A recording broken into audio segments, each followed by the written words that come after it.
Iowa is still 4.5 weeks away, but Politico.com has already published a tell-all book about this year's presidential campaign.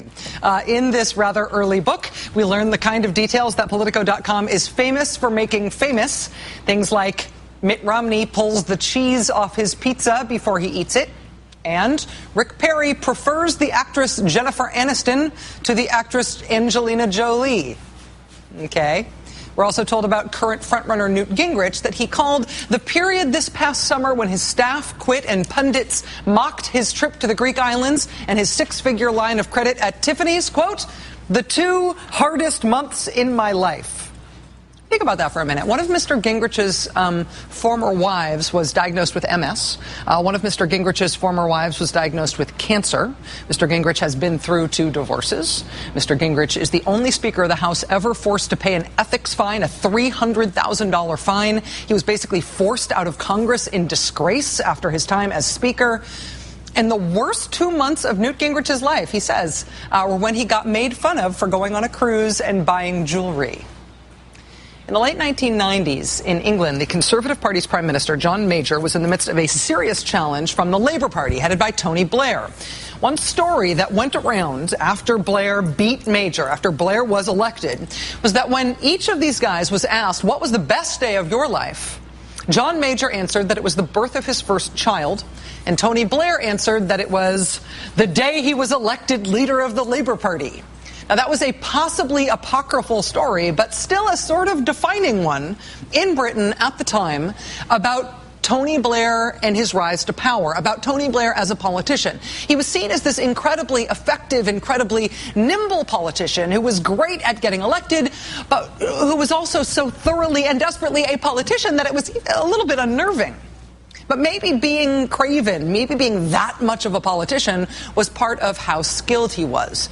Key to Tony Blair's rise to power was the fact that he was able to get the all-powerful Rupert Murdoch media machine behind him in the late 90s. Rupert Murdoch was just as right-wing then as he is now, but his right-wing tabloid, The Sun, which is as dominant in British tabloid print media as Fox News is here in cable news, Tony Blair convinced the conservative Rupert Murdoch to have the conservative Sun tabloid get behind the Blair candidacy. This right-wing paper, The Sun, endorsed the Labour Party and Tony Blair. And so after nearly 2 decades of the Labour Party in exile, Tony Blair got Rupert Murdoch's backing. That helped him get elected prime minister. Labour got to be in charge of Britain for the next decade. George W. Bush got a new poodle, and we all got the Iraq War. Whatever you think of what Tony Blair did with his time in power, his rise to power was skilled, very skilled. And that skill was manifest in part with his triumph in the Murdoch primary. Josh Marshall at the website Talking Points Memo has been writing about this. He wrote about it really well this past summer and again today. The idea of the Murdoch primary in Britain is overt. Everybody talks about it as if it's a real thing. You have to win Rupert Murdoch's endorsement if you want to win a national election. Now, part of the reason why Britain has a conservative prime minister now, when the Conservative Party in Britain had been out in the wilderness since Tony Blair, is because the current conservative leader, who you see here, David Cameron, he figured out how to win the Murdoch primary. He got Rupert Murdoch and his media empire in Britain to endorse the Conservative Party there in the last election, and that's part of why the Tories now are in power. Now, in the United States, here at home, there are influential Rupert Murdoch newspapers, too. Amazingly, they include the Wall Street Journal now, which I have to say is still as astonishing as the day it happened. But Rupert Murdoch's flagship in America, of course, is the Fox News channel. Fox News is an unrivaled success here in broadcast media, and part of their incomparable success is due to the fact that they tell their viewers, don't trust anybody else, right? This is a technique that was essentially pioneered by Rush Limbaugh and then all of his imitators in right-wing talk radio, which is not only to just attract conservative listeners and conservative viewers by promoting conservative viewpoints, but ensure that those listeners and viewers never change the channel, that they pay attention exclusively to you, because on your channel, you deride and essentially wage war on all other media sources that might be an alternative to you. You deride, in particular, the mainstream media. Don't trust them, only trust us, don't touch that dial. That's where the whole Fox News fair and balanced thing comes from. It's strategic. The basis of their business model is telling their viewers, don't change the channel because the rest of the world is out to get you. You can only trust us. You can only watch us. And so most Americans are not self-identified conservatives, but essentially all self-identified conservatives only watch Fox News and won't watch anything else. And that makes them incredibly successful. It also makes them incredibly influential at times like these in American politics, when the conservatives of America, the Republican Party and its base, are having what amounts to a private group discussion about who they want to put forward as the Republican Party's presidential nominee.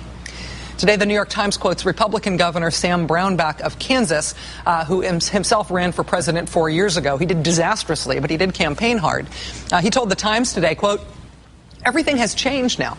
It's like a town hall every day on Fox News. You hear people talking back to you what you saw yesterday on Fox. I like Fox, and I'm glad we have an outlet, but it is having a major, major effect on what happens."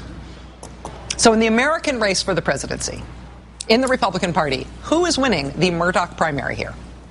In the lead up to the Republican primary, a number of the early contenders or potential contenders essentially auditioned for the Murdoch primary for Rupert Murdoch and Roger Ailes over at Fox News by making themselves Fox News paid contributors. You had Newt Gingrich and Rick Santorum and Mike Huckabee and Sarah Palin all employed by Fox News and Rupert Murdoch as they very publicly weighed potential presidential runs. Now that the primary season is underway and a few of those folks did decide to get into the race, is it possible to tell who Fox News is for? And more specifically, right now, who are they for between Newt Gingrich and Mitt Romney? Because that's who it seems to be boiling down to, at least right now. This is not just who does the conservative media support broadly. This is a specific thing. I mean, there are other conservatives out there, pundits and columnists and former officials and opinion leaders who are not affiliated with Fox News. But it's worth drawing a distinction because of the media power that Rupert Murdoch has with the Fox News channel. I mean, for example, right now you have a whole bunch of conservative pundits and columnists and former officials very publicly tearing Newt Gingrich apart. He's had a long career in Washington, and not everybody loves him. You have people like George Will, the conservative columnist on ABC, calling Mr. Gingrich a rental politician. A columnist named Jennifer Rubin, who blogs at the Washington Post, attacking Mr. Gingrich daily, attacking recently his grotesque hypocrisy. She's just tearing him apart on a daily basis. Rush Limbaugh going after Mr. Gingrich on his past support for an individual mandate in health reform.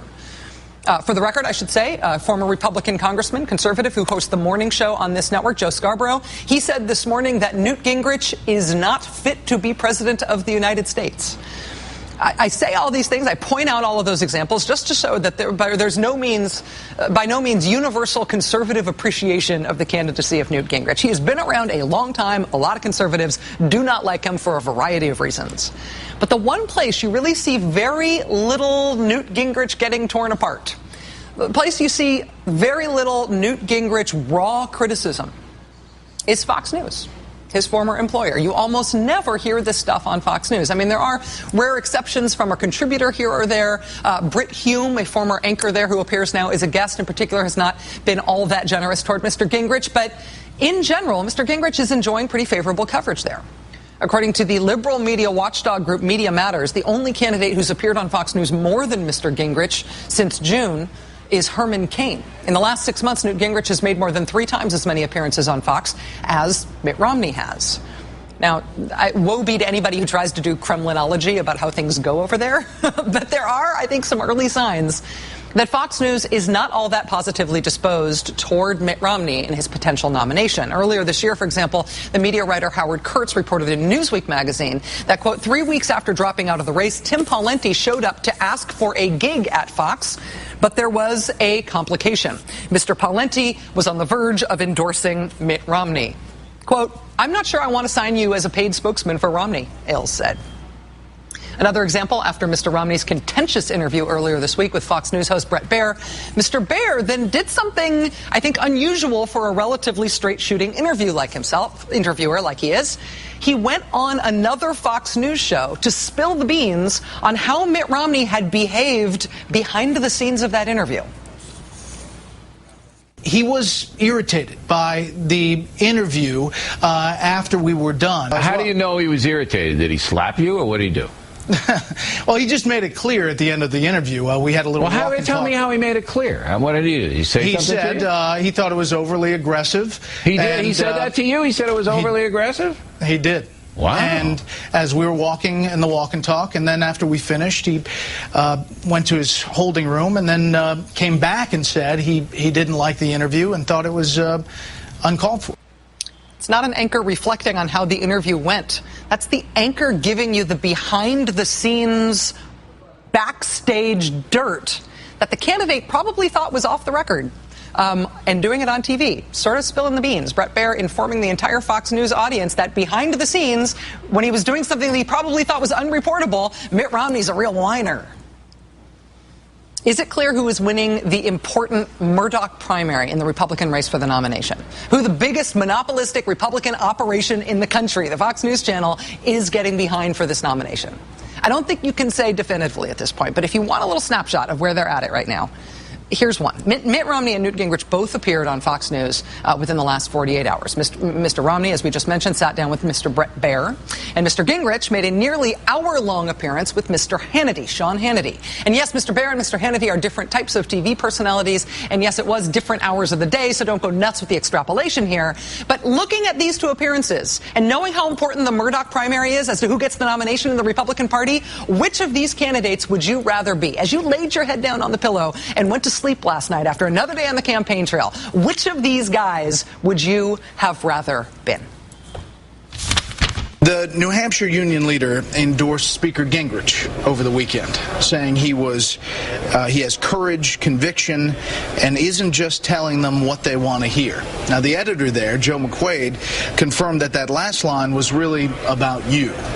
What's your reaction to that endorsement, and specifically that charge about that you lack conviction? Why do you think that you're the more conservative candidate? Why do you think that you're more electable? Your critics charge that you make decisions based on political expediency and not core conviction. How can voters trust what they hear from you today is what you will believe if you win the White House? Let me ask, because it's interesting. On the other hand, you sort of take it on the role during the debates as a statesman. Do you still support the idea of a mandate? Do you believe that was the right thing for Massachusetts? Do you think a mandate, mandating people to buy insurance, is the right tool? This interview is going great so far, but do you think you have work to do to convince Republican voters to trust you? If you could choose which Republican candidate for president you could be in that one snapshot of a day on Fox News, knowing how important Fox News is to whether or not you get the nomination, which of those candidates would you rather be right now? Joining us right now is Frank Rich, writer-at-large for New York Magazine. Mr. Rich, thank you so much for joining us tonight. I know it wasn't easy for you to be here, so thanks a lot. I'm delighted to be with you, Rachel.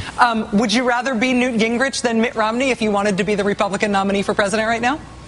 Absolutely, and I think that the Murdoch primary is extremely important, and it's not just happening on Fox. It is happening in the Wall Street Journal. The Wall Street Journal is very close to Rupert Murdoch's heart.